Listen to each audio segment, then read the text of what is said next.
Are you struggling to build your project using the Microsoft.Build API? You're not alone. Today, we're diving into a common issue that many developers face when working with this powerful tool. I totally get it. It can be incredibly frustrating when your code throws exceptions, especially when you're trying to get your project up and running. You're in the right place to find a solution.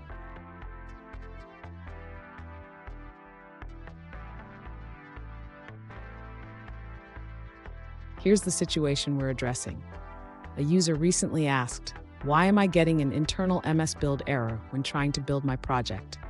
They provided some code and mentioned that they are using various Microsoft.Build packages. Sound familiar? Let's explore this together. So, what could be causing this internal MS Build error?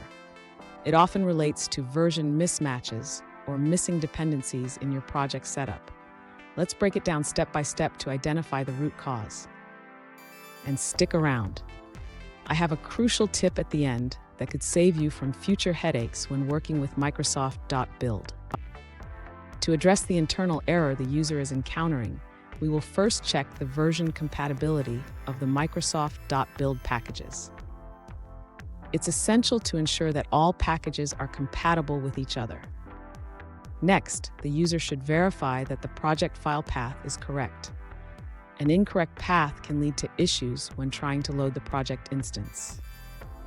After confirming the path, the user should try cleaning and rebuilding the project. This can help resolve any lingering issues from previous builds. If the issue persists, the user may want to consider updating the Microsoft Build packages to a newer version. This can often resolve compatibility issues. Finally, if none of these steps resolve the issue, the user should check for any additional dependencies or configurations that may be required for their specific project setup. Fun fact, did you know that MS Build was first introduced with .NET Framework 2.0? It's come a long way since then, but sometimes it still throws us curveballs. Now let's look at the answers provided by other users. An alternative solution provided by another user suggests using NuGet packages with a specific configuration. They recommend specifying exclude assets equals runtime to ensure that the assemblies are only needed at build time and not copied to the output directory.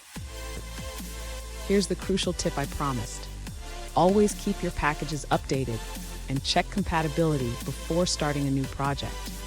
This can save you a lot of time and frustration. And there you have it. With these steps, you should be able to resolve the internal MS Build error and get your project building smoothly. If you found this video helpful, please subscribe for more tips and tricks.